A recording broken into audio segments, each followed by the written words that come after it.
uno de los hombres más poderosos del mundo, ocupa un cargo que existe desde hace casi 2000 años.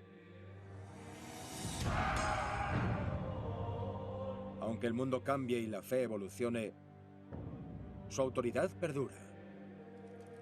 Lo que comenzó con un apóstol se ha convertido en 1.200 millones de fieles seguidores de un hombre.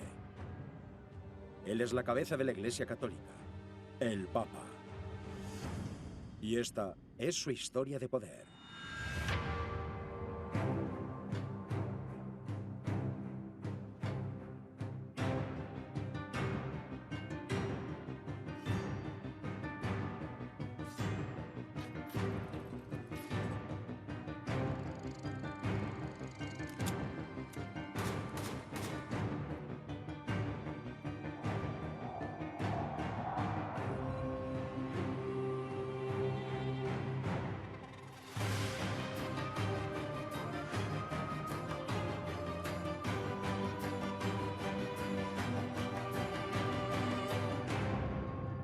En este episodio veremos un objeto nunca antes visto de los primeros días de la cristiandad, que muestra cómo un grupo de rebeldes convirtió un movimiento ilegal en la religión más grande del planeta, y cómo, al contrario de lo que se esperaba, el papado sobrevive.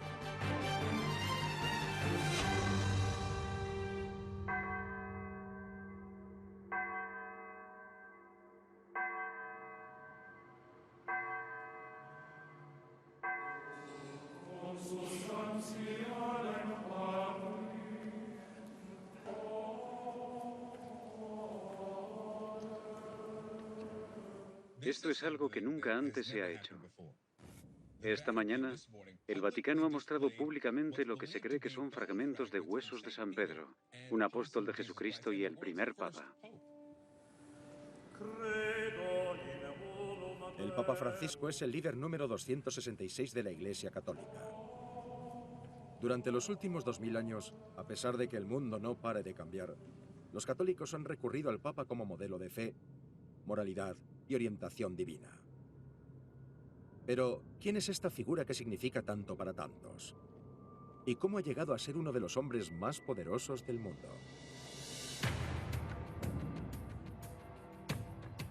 Se piensa en el Papa como en alguien que tiene algo que decir con respecto a casi todo. Él va más allá de la Iglesia Católica. Creo que no hay otra figura religiosa que la gente reconozca tan fácilmente como el Papa. Sin embargo, antes de que el Papa tuviese 1.200 millones de fieles por todo el mundo, era un filósofo, el líder de un movimiento clandestino y un forajido. Pedro era uno de los 12 apóstoles. Básicamente solía ir con Jesús. Es una figura importante solo por eso. En los evangelios, cuando los apóstoles van a pescar en Galilea, Jesús le dijo: "Tú eres Pedro", que significa roca.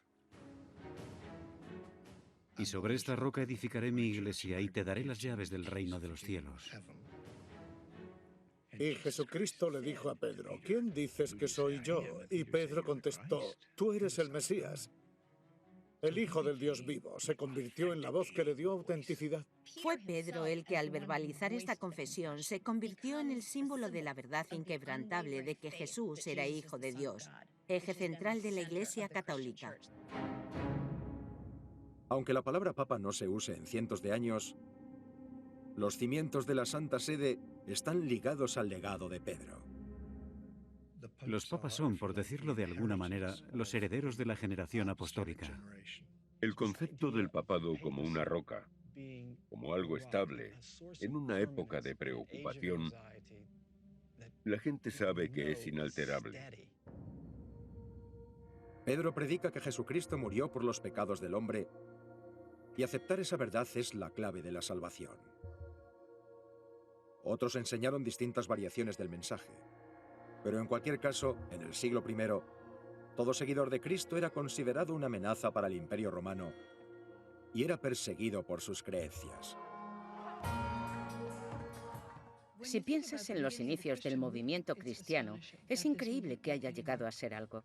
Los detenían, los torturaban, los mataban en público. Había rivalidad entre los discípulos.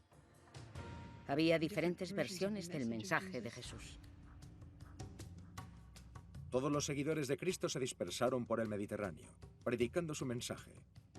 Pero los apóstoles fueron los únicos que de verdad caminaron junto a Jesús. Había muchas ciudades con florecientes iglesias cristianas, pero la única ciudad con un apóstol como cabeza de la iglesia era Roma, donde Pedro se había instalado. Roma era un imperio enorme. Si eres cristiano, estás diciendo que crees en un hombre, Jesús, que es rey de reyes, y no en el rey de Roma. Te pones en contra del imperio romano. Y eso se convirtió en algo muy peligroso para los primeros cristianos. Pese a los peligros a los que se enfrentan los cristianos en Roma, Pedro predica en secreto la palabra de Cristo. Entre el 75 u 80% de los romanos son esclavos. No son humanos. No pueden casarse, pueden comprarse y venderse, ser azotados y violados. Y de repente este movimiento dice, eres una persona con dignidad, que ha sido creada a imagen y semejanza de Dios, y eso hace que merezcas la pena. Eso es una pieza clave del cristianismo. El mensaje de Cristo cala hondo entre los miembros más oprimidos de la sociedad romana. Y las reuniones de Pedro se hacen cada vez más populares. Inevitablemente, capta la atención de uno de los más crueles y sádicos gobernantes de la historia romana: el emperador Nerón. En el verano del año 64 después de Cristo, un fuego embravecido arrasa Roma durante 6 días, destruyendo 2/3 de la ciudad. La gente dice que el emperador Nerón inició el fuego para que sus proyectos de construcción prosperasen. Algunas partes de Roma tenían que incendiarse para que él pudiese construir los templos y lugares de culto que él quería.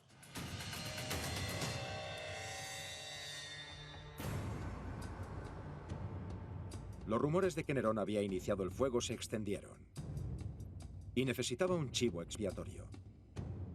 La gente ya estaba haciendo muchas preguntas sobre su cordura, su capacidad para gobernar y demás.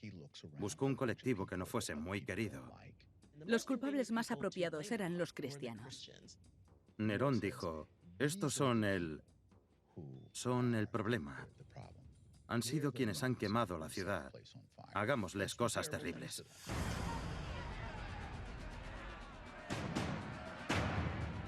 Nerón ordenó a sus soldados que reunieran a todos los cristianos que encontraran. Nerón hizo que los colgaran en postes y los quemaran vivos en sus jardines. Hizo que fieras salvajes atacaran a otros.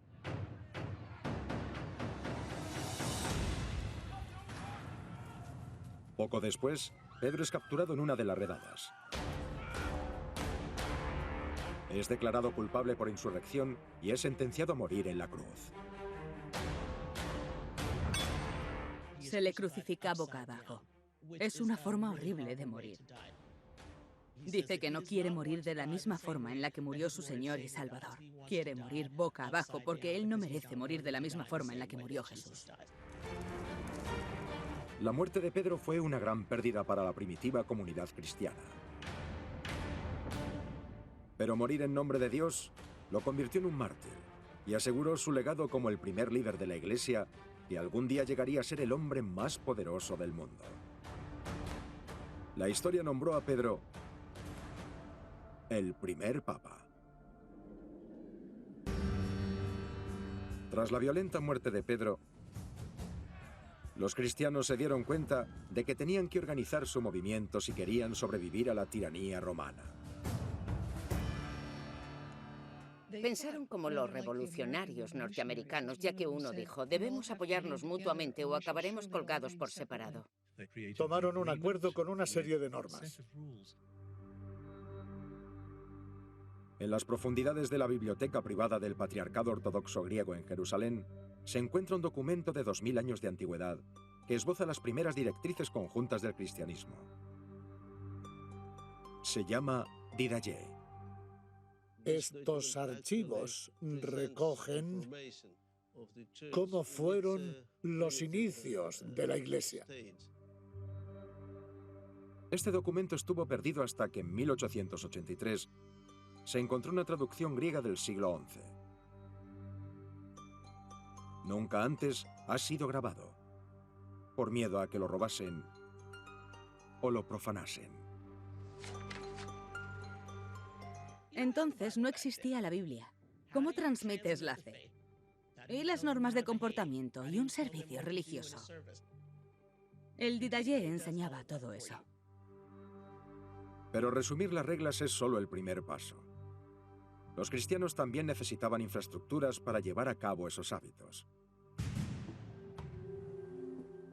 Pensamos que el cristianismo son todas esas basílicas que hay por todo el mundo. Pero antes de eso, lo que había eran iglesias en las casas. Y si había una serie de casas con iglesias, necesitabas a un encargado. Los cristianos intentaban organizar su comunidad para que la gente reconociese quiénes eran los miembros de esa iglesia. Querían una jerarquía siguiendo el modelo del ejército romano. El obispo era el hombre con más poder eclesiástico en la ciudad. Como Roma es la capital y el centro del imperio, el obispo de Roma se convierte en el líder de los otros obispos. Un puesto que al final se conocerá como papa. Durante 200 años tras la crucifixión de Pedro, los obispos y sus seguidores siguieron siendo perseguidos y ejecutados por los emperadores romanos. Hasta que aparece un héroe inesperado.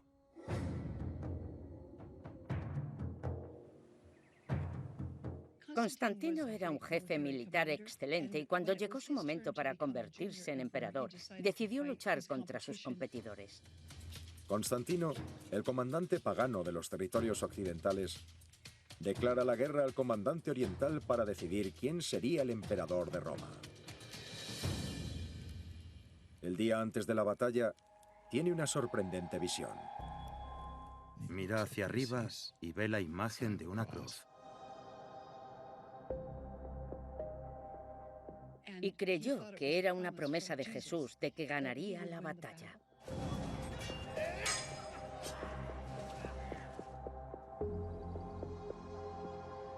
Constantino gana la batalla.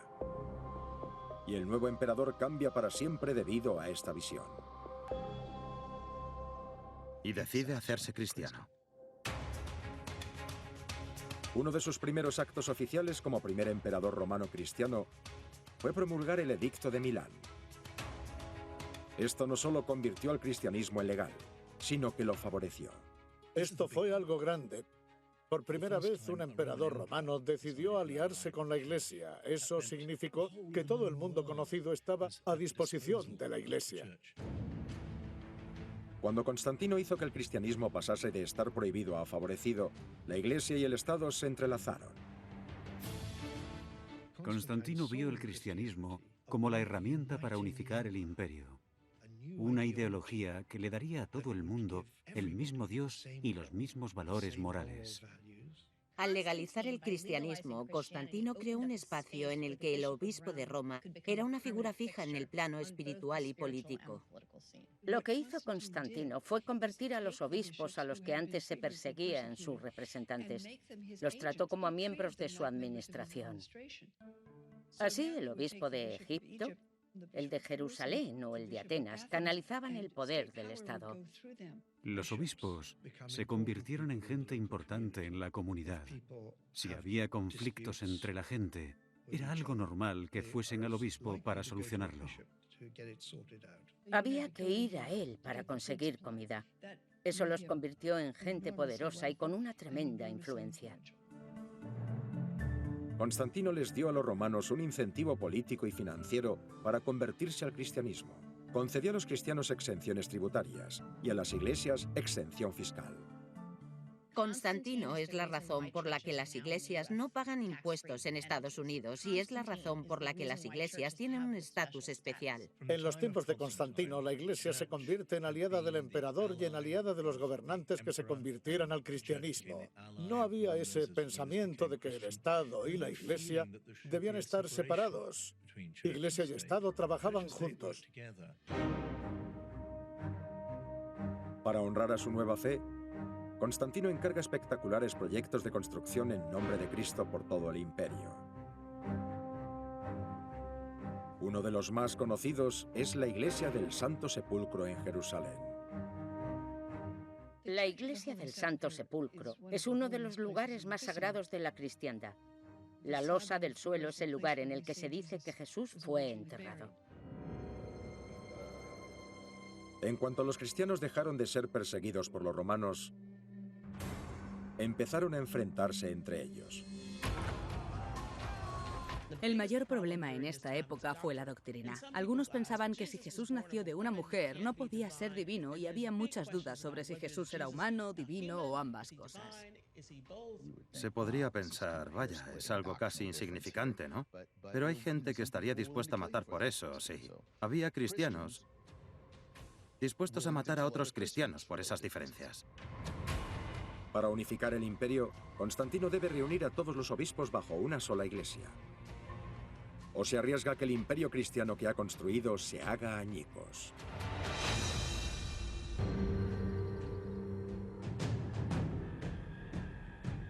Con Constantino y el obispo de Roma, el cristianismo ha pasado de ser una secta perseguida a ser la fuerza dominante del mundo occidental. Constantino era la cabeza del Estado y la cabeza de la Iglesia. Seguía siendo romano y, según la religión romana, el emperador también era el sumo sacerdote.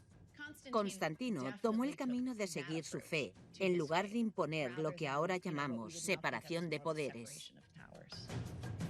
Pero, a pesar de la ventaja política de la que goza el cristianismo tras siglos de persecución por no creer en los dioses romanos, los cristianos se matan entre ellos por disputas y cuestiones de doctrina.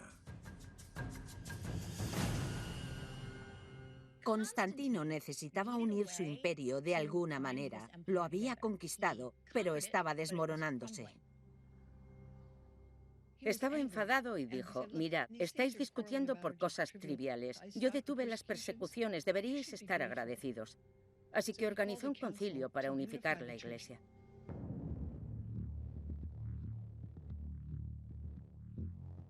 En el concilio de Nicea, por primera vez, todos los obispos se reunieron y hablaron entre ellos. El concilio fue la primera reunión de los grandes líderes de la Iglesia. En él se fundó el colegio cardenalicio de hoy día. Se les encomendó que escribiesen lo que un cristiano debía creer. Constantino consigue que los obispos lleguen a un acuerdo y hagan una declaración de fe que aún se usa hoy en día para unir a los cristianos. El Credo de Nicea. El credo dice, creo en Jesús, en el Padre Todopoderoso, creador de cielo y tierra, y se decide que Jesús es humano y es divino. Constantino declaró, si lo firmas eres cristiano y parte de nosotros. Si no, estás excomulgado, estás fuera y probablemente vayas al infierno. Y eso se convirtió en el grito de guerra de los católicos por todo el mundo.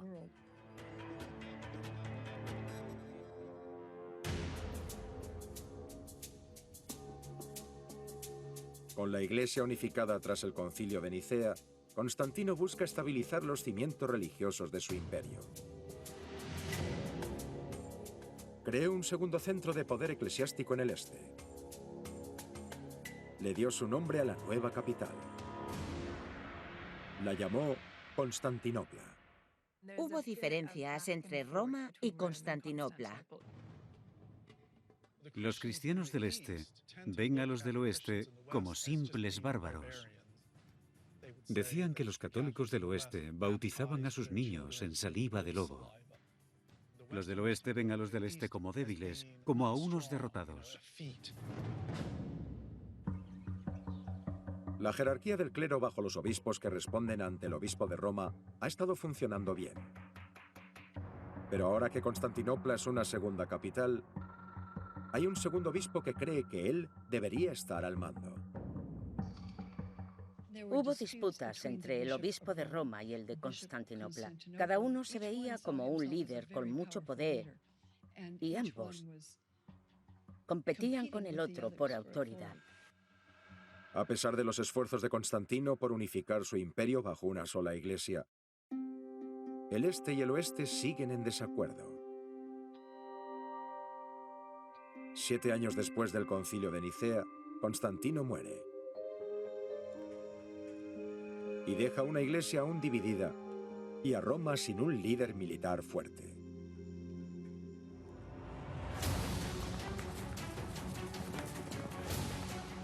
Durante alrededor de los siguientes 100 años, después de la muerte de Constantino, los bárbaros paganos atacan Roma desde el norte.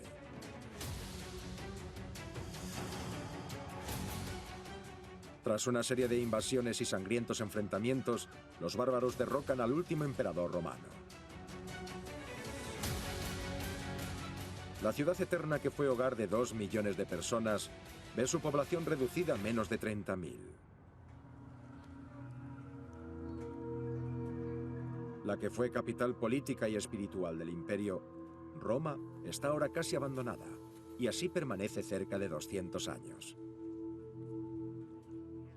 En el siglo VI, Roma está más sucia y peor gobernada que en los tiempos de Constantino.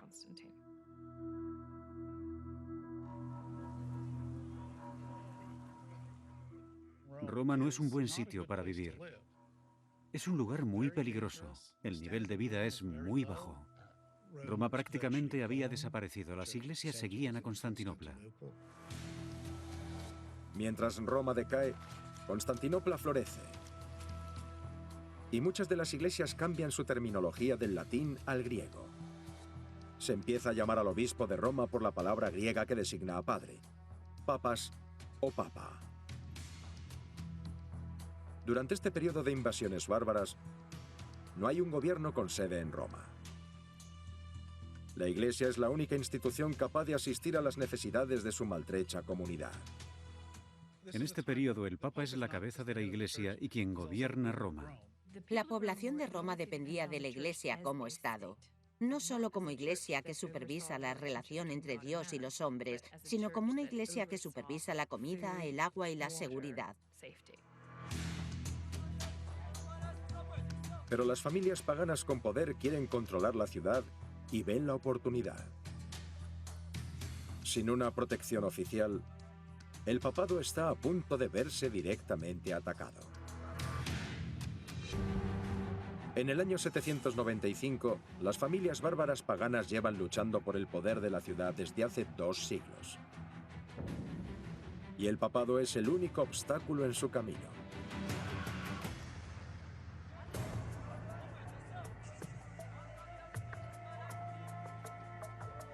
Los lombardos son uno de los invasores bárbaros de la península itálica. Querían conquistar Roma y hacerse con el territorio que gobernaba el papado.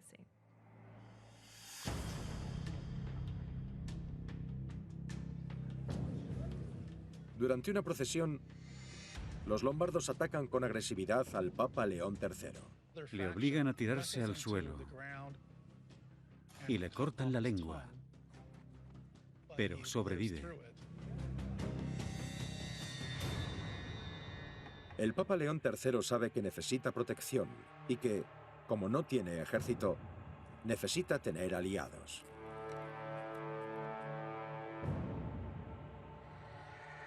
Escoge al rey más poderoso de Occidente, Carolus Magnus, rey de los francos, más conocido como Carlomagno. El día de Navidad del año 800, el Papa León III pide a Carlomagno que vaya a Roma, donde lo corona emperador Augusto. Carlomagno asumió el papel de defensor de la fe. El momento en que León III coronó a Carlomagno es muy importante. Ahí se vuelve a unir la Iglesia con el imperio. Cuando un papa corona a un rey, el papa le da al rey terrenal un poder temporal y divino. La decisión del Papa León III de coronar a Carlomagno emperador Augusto hace que el papado se distancie de la Iglesia del Este. La relación entre Roma y los cristianos del Este hace tiempo que no es buena. Según él lo ve, Carlomagno es ahora el único emperador cristiano legítimo. Cuanto más poder consigue, más crece su animadversión hacia el líder de Constantinopla. Ese es el verdadero inicio del cisma entre la Iglesia ortodoxa y la Iglesia católica. 2 siglos después de que Carlomagno y el Papa León III unieran el occidente de Europa bajo el papado de Roma, el este del imperio se separa y empieza a llamarse a sí mismo la Iglesia Ortodoxa griega, bajo el Patriarcado de Constantinopla. La palabra católica fue universal hasta el siglo XI, puesto que había una sola iglesia. Una vez que Constantinopla rompió su lealtad con el Papa, podemos encontrar referencias a la Iglesia Católica de Roma, que ya no es universal, sino que es la Iglesia con base en Roma.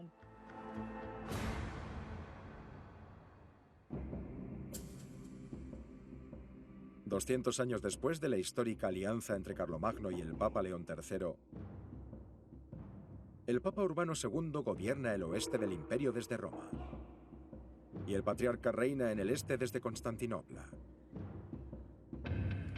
hasta que Constantinopla ve que se enfrenta a una amenaza inminente. El Islam es la fuerza más poderosa de la Edad Media. Son los más ricos, los más sofisticados. Si hubiese tenido que apostar por algo entonces, habría apostado a que el Islam y los imperios islámicos serían el futuro. Los ejércitos musulmanes han ido abriéndose camino a través de la península arábiga, conquistando nuevas tierras y uniéndolas bajo el Islam. Hace ya un tiempo que conquistaron Jerusalén y ahora se dirigen hacia el siguiente bastión cristiano. Los musulmanes barrieron lo que hoy conocemos como Turquía y llegaron bastante cerca de Constantinopla. Cuando casi puedes ver a los musulmanes en la otra orilla, es hora de avisar a los cristianos que quedan para que te ayuden.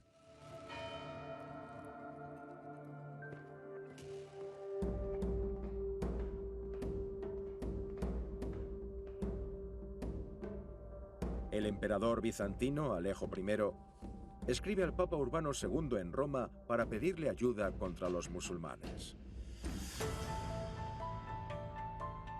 Alejo pide unos cuantos cientos de caballeros para ayudarle a defender su ciudad. Lo que consigue es algo totalmente distinto. Urbano II responde en parte a lo que quiere el emperador Alejo. Como líder de la Iglesia, intenta mejorar el bienestar espiritual de su gente, pero también es un político.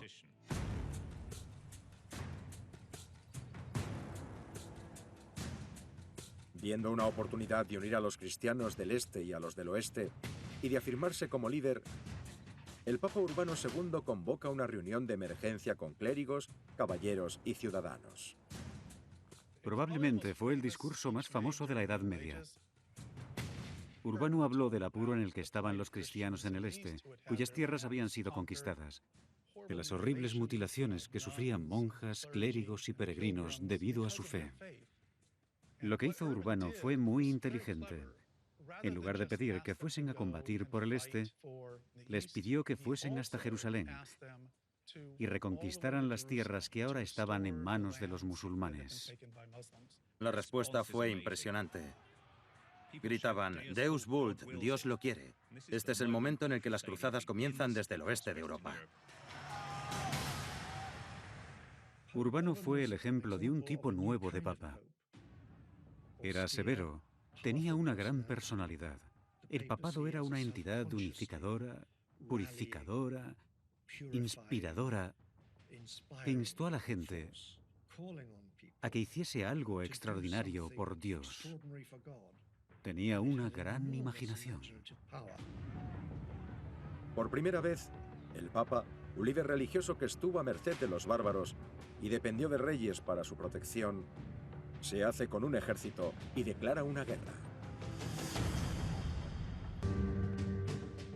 En 1094, la Iglesia del Este le pide al Papa en el oeste que le ayude a luchar contra la llegada de los musulmanes. El Papa Urbano II ve la oportunidad de reunir a los cristianos y restaurar la Iglesia Católica. Somos tribales cuando se ataca a nuestra tribu. Hoy en día es igual. El 11 de septiembre atacaron a Estados Unidos y la gente hacía cola en los centros de reclutamiento para alistarse y luchar. Cuando hace el llamamiento para la Primera Cruzada, el Papa Urbano II consolida su papel como potencia mundial. El Papa ya no es solo un líder espiritual, sino también un comandante a cargo de un ejército. Una ferviente masa de casi 40.000 personas marcha hacia Jerusalén por el este. Las cruzadas fueron fundamentalmente un acto de devoción. Las cruzadas son el único caso en la historia de la humanidad en el que hay miles de guerreros recorriendo miles de kilómetros, adentrándose en territorio enemigo, sin una buena razón estratégica. Los guerreros comenzaron su cruzada en Renania, lo que se convertiría en Alemania.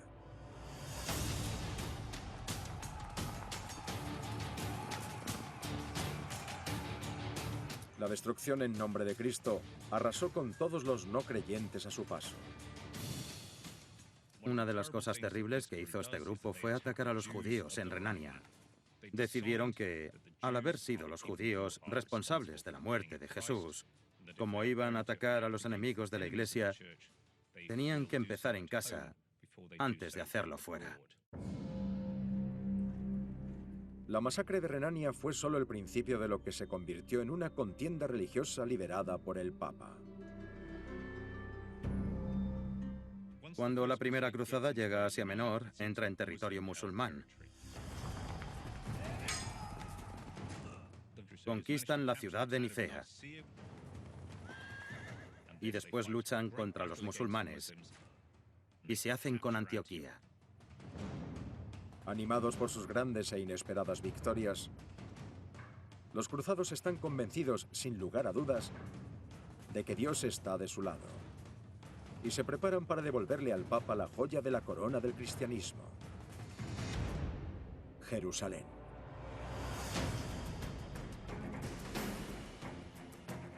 A su Señor Jesucristo le habían arrebatado sus tierras, y los cruzados, como sus sirvientes, tenían la responsabilidad de ayudar a reconquistar esas tierras.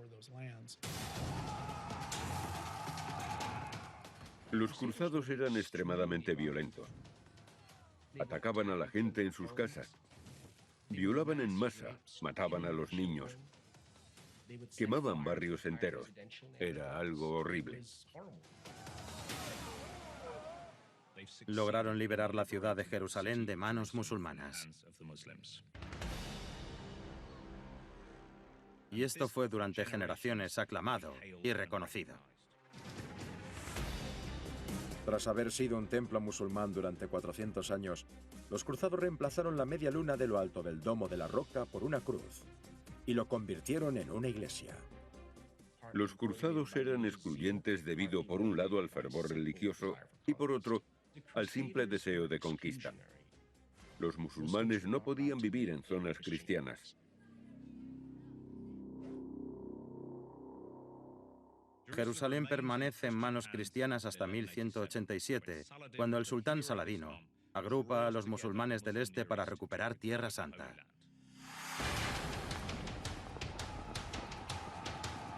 Mientras los musulmanes se acercan de nuevo a Jerusalén, el Papa Urbano III se da cuenta de que el intento de su predecesor de defender el cristianismo quizá provoque su fin.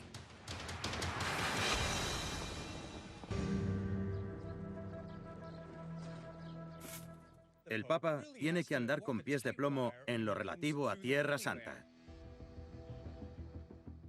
Judíos, cristianos y musulmanes. Tres grandes religiones que viven codo con codo aquí. En 2014, el Papa Francisco intenta acercar tres grandes religiones que llevan siglos separadas por la Guerra Santa. El Papa Urbano II incitó a la violencia para conseguir un mundo bajo una sola Iglesia católica. Y el Papa Francisco aún sigue intentando sanar las heridas infligidas por su predecesor hace casi 1000 años. La religión provoca muchos sentimientos. Provoca tragedias, crímenes. Es una historia de casi 2000 años de esas cosas, y los papas han formado parte de esa historia desde el principio.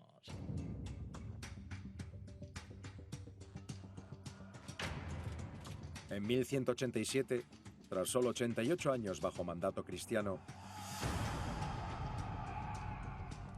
el ejército musulmán de Saladino vence a los cruzados y recupera Tierra Santa para el Islam. Cuando Saladino recupera Jerusalén en 1187, los suyos sugieren destruir el Santo Sepulcro. Es la tumba de Cristo. Él dice, no, dejemos que así siga.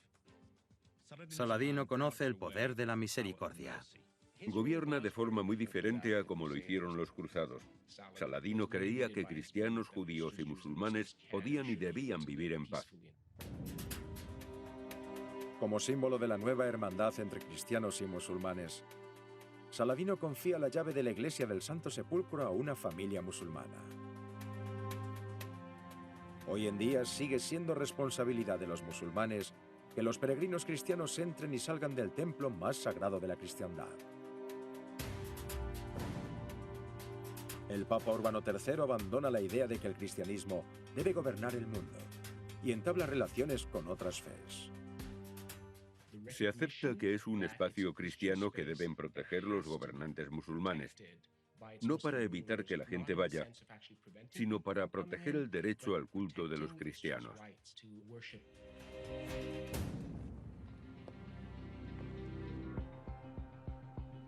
Abrir y cerrar las puertas del lugar más sagrado para los cristianos en Jerusalén es responsabilidad de los al-Husseini desde hace 8 siglos. Soy el custodio de la iglesia del Santo Sepulcro. Llevamos protegiendo la iglesia desde el año 1187. El gesto de Saladino representa en gran parte lo mismo que el papado hoy en día. Un liderazgo divino que se enfrenta a religiones en guerra. Cuando vengo cada mañana a abrir las puertas, me quedo mirándolas y veo a mi padre, a mi abuelo, y también veo cómo Saladino Ayyub las abre conmigo. Es un honor. No hay palabras para expresar. Es increíble.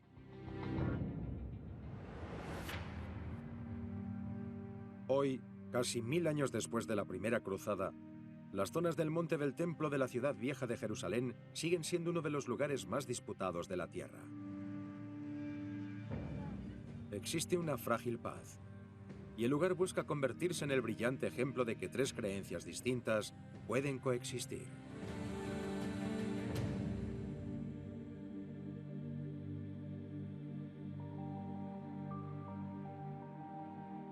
Es un lugar sagrado para todos. Está el Domo de la Roca, el Muro de las Lamentaciones y la Iglesia del Santo Sepulcro. Queremos la paz. Queremos vivir juntos, como hermanos. A lo largo de la historia, el Papa ha jugado un papel principal en los constantes enfrentamientos entre devotos. Miles de años han pasado. Se han perdido miles de vidas. Pero las llamadas a la lucha y los rezos por la paz perduran. Los seres humanos se enfrentan constantemente al reto que significa vivir en paz y armonía con quienes son diferentes a ellos. No es algo nuevo. Los mundos de Urbano II y del Papa Francisco son muy distintos, pero ambos se enfrentan a lo mismo. Ambos tienen como tarea liderar la fe en un mundo lleno de conflictos por la fe. Guiar basándose en la tradición y adaptarlo a nuestra era es una enorme carga. Es una responsabilidad imposible de imaginar, pero también es la belleza y la simplicidad de la Iglesia. La gente acude a él porque es la voz de la conciencia y es una voz que tiene autoridad porque no habla para ningún partido político, no habla por el interés de una nación. Es la voz de la integridad y nos pide que seamos lo mejor que podamos. En marzo de 2000, el Papa Juan Pablo II pidió perdón por las cruzadas y las violentas campañas de sus predecesores. Pedimos perdón por el uso de la violencia en nombre de la verdad y por haber sido indiferentes u hostiles hacia otras religiones.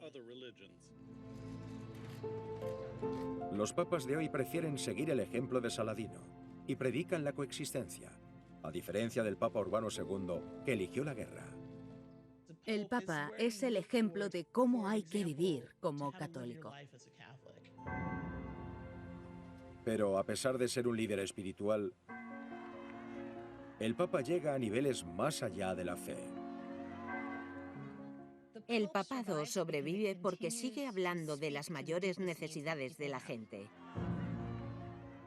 La gente necesita saber que hay alguien que los cuida. Y bueno, todas las instituciones tienen defectos, pero disponer de una que se dedica a cuidar de forma paternal a quienes están confundidos, perdidos o sufriendo es algo que nunca dejaremos de necesitar. Jesús le dijo a Pedro: tú eres la roca, y sobre esta roca edificaré mi iglesia. Una roca no se mueve, es eterna. Así que parece que los fieles católicos aprecian de forma misteriosa y fervorosa la estabilidad y permanencia de la idea del pasado. En contra de lo esperado, y a pesar de todas las amenazas que su reinado ha sufrido, 2000 años después de la muerte de San Pedro, el Papa permanece a la cabeza de una de las instituciones con más poder del mundo.